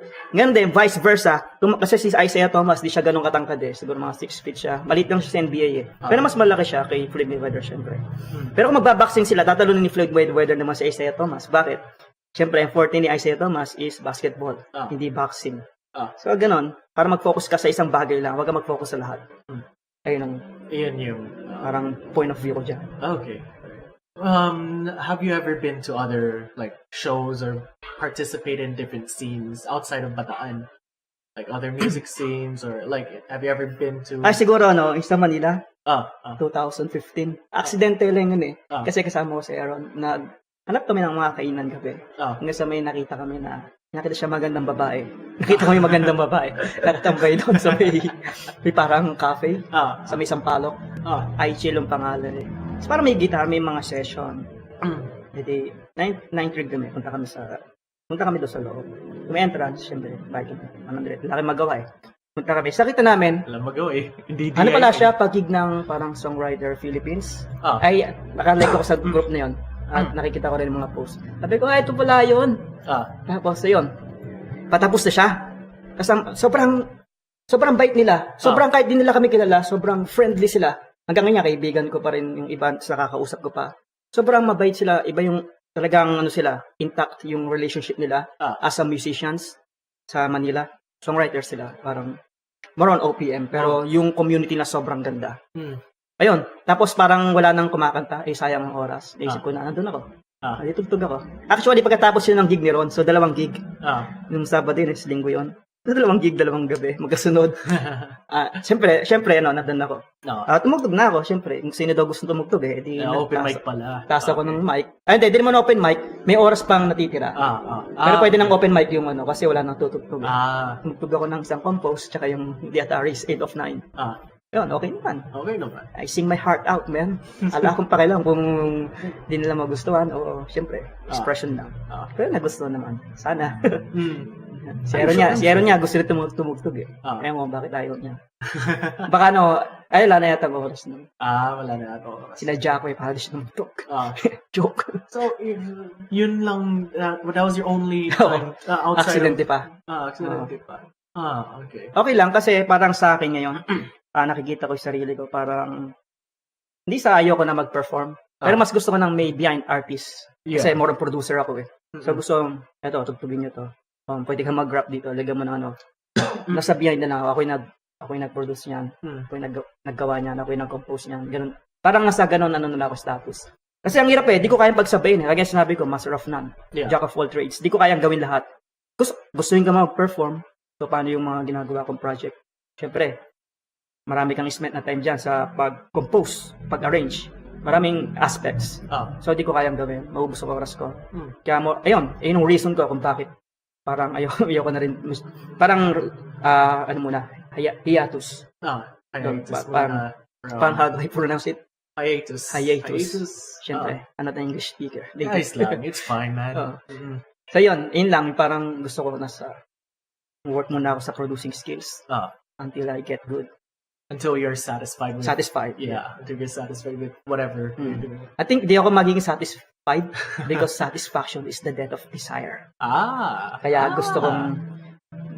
Parang, kagaya ng last na ginawa ko, doon medyo satisfied na. Masabi ko doon, satisfied ako. Although may kulang pa, pero parang sa akin, good na yun. Pero ayokong isipin na hanggang doon na lang. Gusto ko pang mag-step up. Gusto ko mag-step up. Gusto ko ibang level pa. Okay. Step up. Well, there's a new, there are new dudes coming up, diba? We're pretty much 11 years. We're kind of veterans of the scene. There's a lot of new people coming up in the scene here. Anong advice do you want to give to them generally? Generally? Yeah, just general advice you want to give to the new people coming up making Siguro music. Parang keep on making music. Just keep and going. Motivating others. Motivating others and don't treat people down. Parang, parang dadawan mo sila. Di ko masasabi na may mga ganon. Siguro meron din ganon, hindi ko lang alam. Hindi ako aware. Pero syempre, yung parang motivate mo sila na gumawa ng video, wag yung parang tatakutin mo na sila na intimidate yun. Yung word. Ma-intimidate sila na, mahirap na pala gumawa ng music kasi, complicated yung chords. Tapos, hindi ka friendly, ganyan. Kailangan maging friendly ka para malaman nila na yung music, hindi more on intimidation. So, ma-motivate sila na gumawa ng sarili lang kanta. Be friendly, parang ganyan lang. Just be friendly to each other. We're all starting out, we're all tsaka, yung interview ni Dave Mustaine kay Dave Pensado's Place, sinabi ni Dave Mustaine na kailangan i-respect mo yung mga bago. Kasi kapag darating din yung panahon na malalaos ka rin. Of course. Malalaos ka rin darating yung time. Parang yun, sa magandang i-apply. Dave Mustaine mismo nagsabi. Respect lang. Kasi darating yung panahon, malalaos ka rin. So kung mga bago na starting out, tapos yun, nag-step up sila, ganoon din ang gawin nyo. Parang i-motivate mo yung tao na ito, yung mga nagsisimula, to step up. To their own thing. Who's your favorite people of the Bataan scene before? Who did you look up to before? Look up to in our local scene. Siguro yung mga banda kagaya ng, although hindi ko na napanood ng Live and No Pressure. No gusto ko yan, yung Masons, tsaka Spam. Kasi para sa akin, yun talaga yung banda na may attitude. Yeah. Kasi galing sila sa umbrella punk. So hindi sila sell out talaga. Hindi ko sinasabi na sell out lahat ng banda rito, pero yun ang sinasabi ko. Ayun sila yung masasabi ko na parang may attitude. Until now. Ayun, may album ako ng Masons eh. Wala na yata. Ano yan? Masons. 50 songs pero 10 minutes no? Ano? Dufgur in the court? Ganun ba? Kalimutan ko. Tsaka yung, basta, tungkol sa politics. Maganda. Ganda yung banda niya. Eh yung, parang dyan ako nag-look up sa banda niya. Banda, hindi as a person. As a person kasi marami eh. Pero, syempre, ayaw ko yung ibang puro karami negative. So, sa banda na lang. Yeah. So, you're probably, of course, what is something that you don't like about yourself? What don't you like about yourself when it comes to production of music or siguro these things? Kasi noon na, pero ngayon nabago ko na. Kasi sa digital, maraming options. Gaya ng mga plugins, compressor, iba-iba, EQ. Nandiyan yung Tokyo Down Records na EQ, which is a free one. You can download it. Tokyo Down Records, yung Nova. Tapos meron din yung native plugins, parametric equalizer sa FL12. Tapos meron din ibang EQ. Meron din yung binigay sa akin ng Focusrite. yung Scarlett na EQ. Syempre, dyan, ang daming EQ, ang daming options. So, minsan, na yung oras ko nauubos, pipili lang sa options lang ng compressor, ng EQ, ibang plugins, kasi titignan mo ibang tunog. Pero ang ano ko dyan, ang ginawa ko na lang, yung mga hindi ko nagagamit, dinilit ko na. Kahit ano siya, yung mga hindi masyadong maganda sa tenga, dinilit ko siya. Para, yun, magkaroon ng limit your options thing sa sarili ko. So yung, ngayon, ginagawa ko na siya, limit your options. Kasi pag marami ka masyadong options, yung oras mo nasasayang. You know, the less time, you get better results. I'm a big fan of that. And what was your favorite gig to happen that you witnessed? Ano yung favorite gig mo sa Bataan? And tell me about it, the story of your time at that gig. Siguro yan, champion kami sa Battle of the Band. Yung?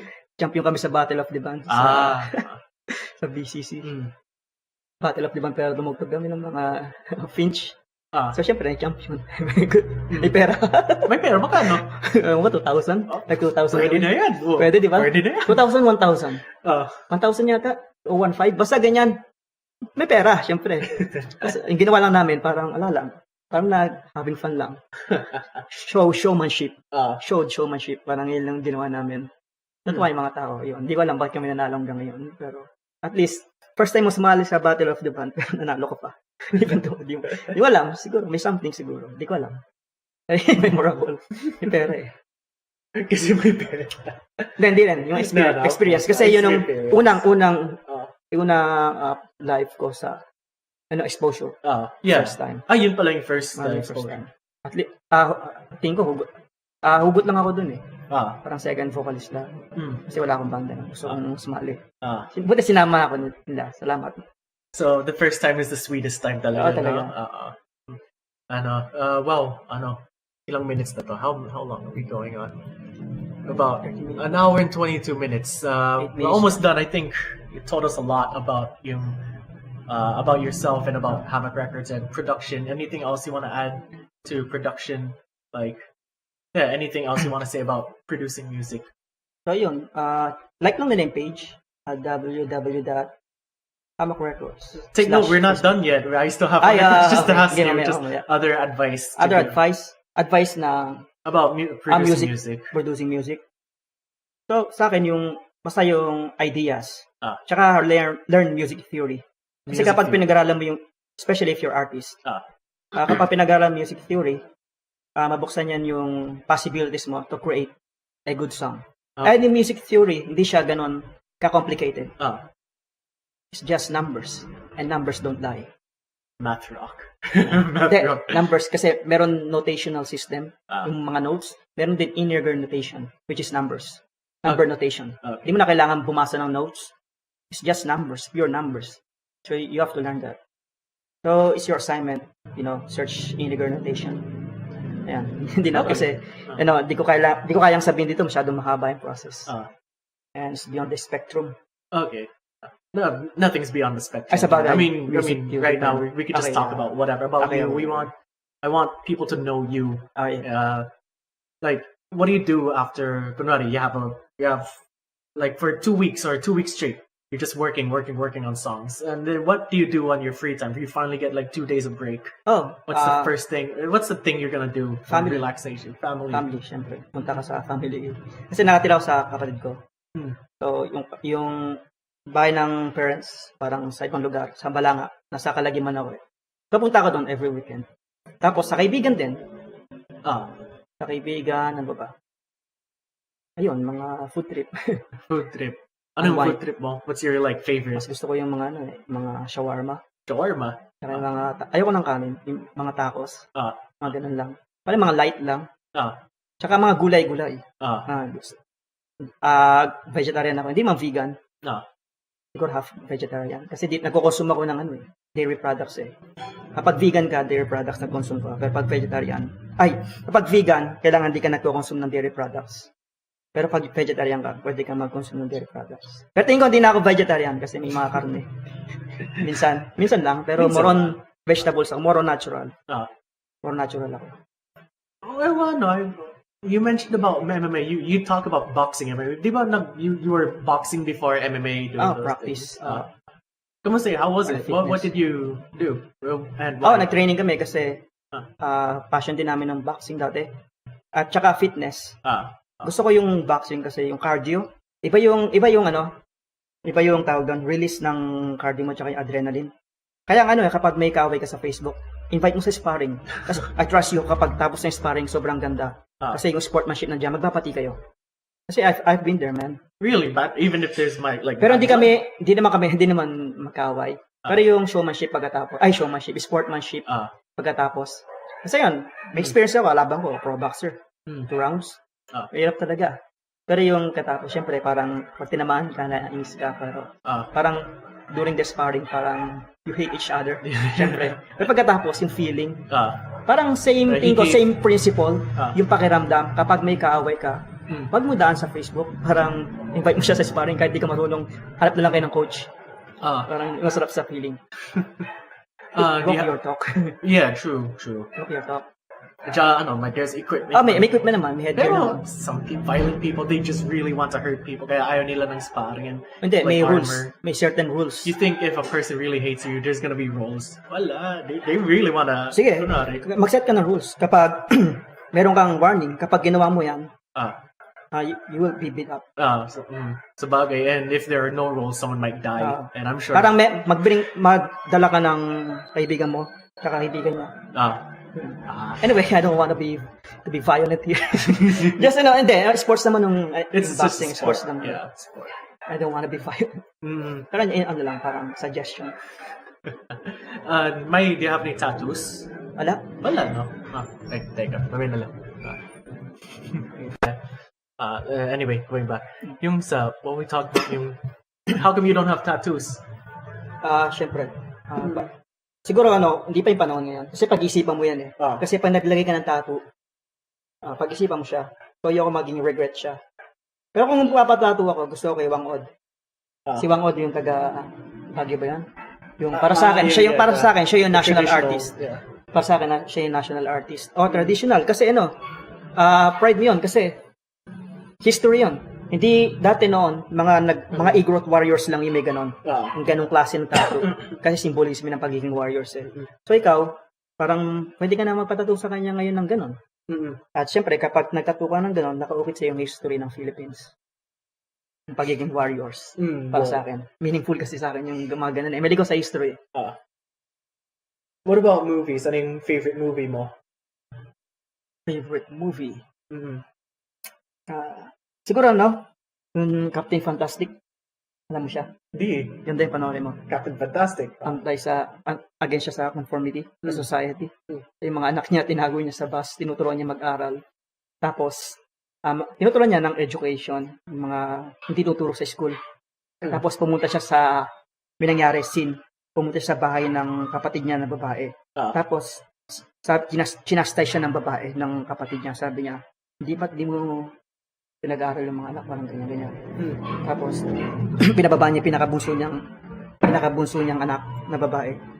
Tapos, tinanong niya yung pamangkin niya. Hindi nga exact story, pero ito natatandaan ko. Tinanong niya yung pamangkin niya na anak ng babae na lalaki. Sabi niya, sulado mo ba yung Constitution ng United States? Parang ganyan. Hindi masabi. Tinawag niya yung pinakabunso niyang anak, babae. Tinanong niya. Sabi, parang pina-recite niya yung institutions, parang ganyan, something. Mga batas. Sinabi ni recite lahat, word for word. Ngayon, pinanawa niya sa kapatid niya, yung ba tinuturo sa school. Ba't di mo alam yan? Kasi parang yung kapatid niya wala nang sabi. Speechless. Kasi napakita ng mas bata pa.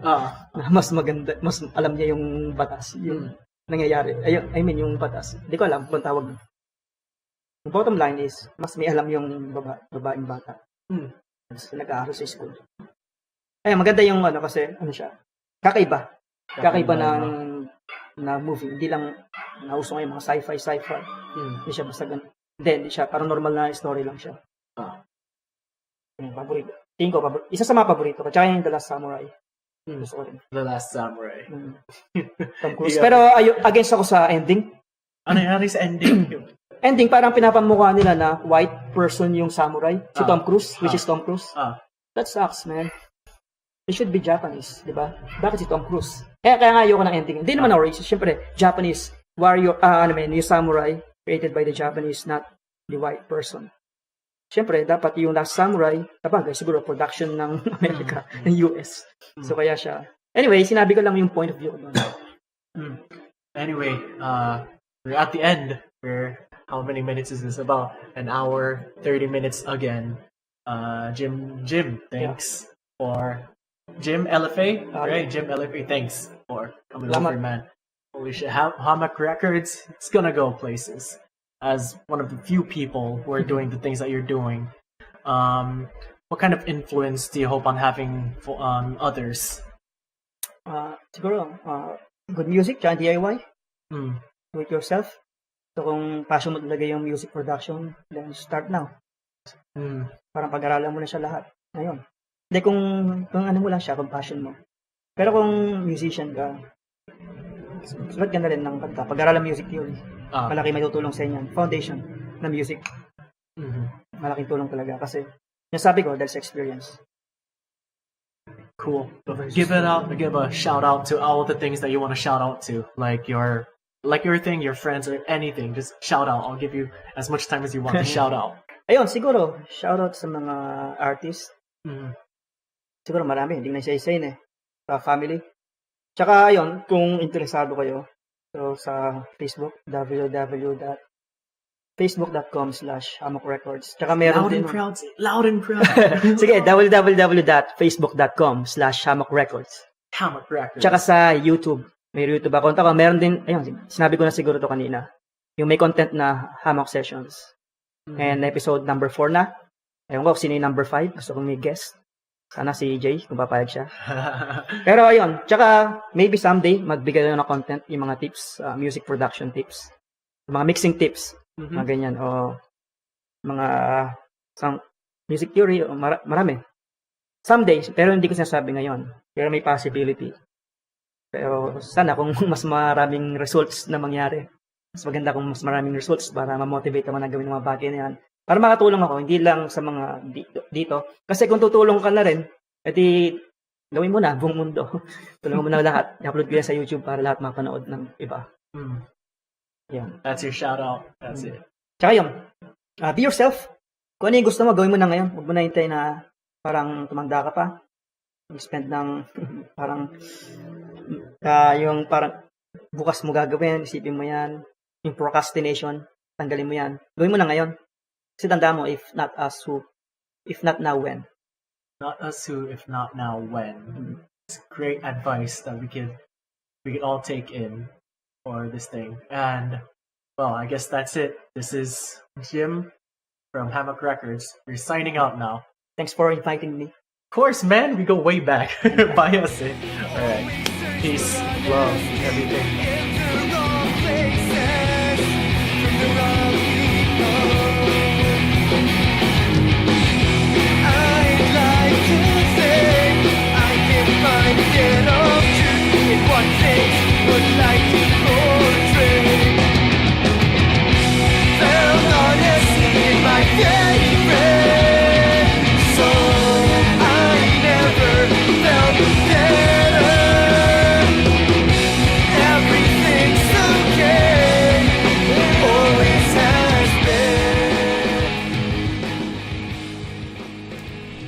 What a great episode.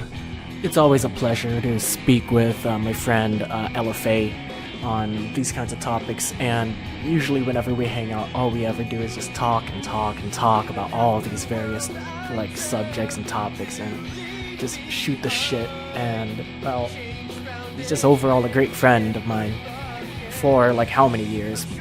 More than 10, I know.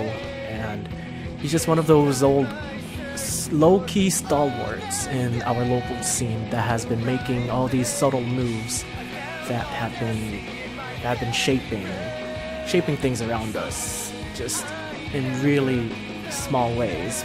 But these things can be felt if you just look hard enough. If you like this kind of content, well, just leave a message, send me a message on the page scenes.com on Facebook. You can also send a comment over on all those sections on the YouTubes. Leave a like, share it with other people, subscribe. Just get the word out. the farther the word gets out, then the more people it'll reach, and then the more people we could bring on over here, so that we could get their thoughts too on various subjects and whatever. So with that, I guess it's time for me to go. I'll be working on more episodes. It's 4:20 again, a.m. It's 4:20 again. And I hope this is a weird tradition. I'm usually a night person anyway, so I just stay up and grind all these things out. Well, shit. Thanks for listening so much. Really, it's a weird thing. I know I said that last time, but for me it's still a weird thing to do this. And if you like it, hell yeah, that's cool. Thanks. Well, I guess that's it. I'm gonna go now. Bye. Peace. Love you. Keep it strong. Keep going. Don't stop living out your dream. Reach out for it. Not everyone gets to see their dream to full realization, whatever. I hope you do. Bye.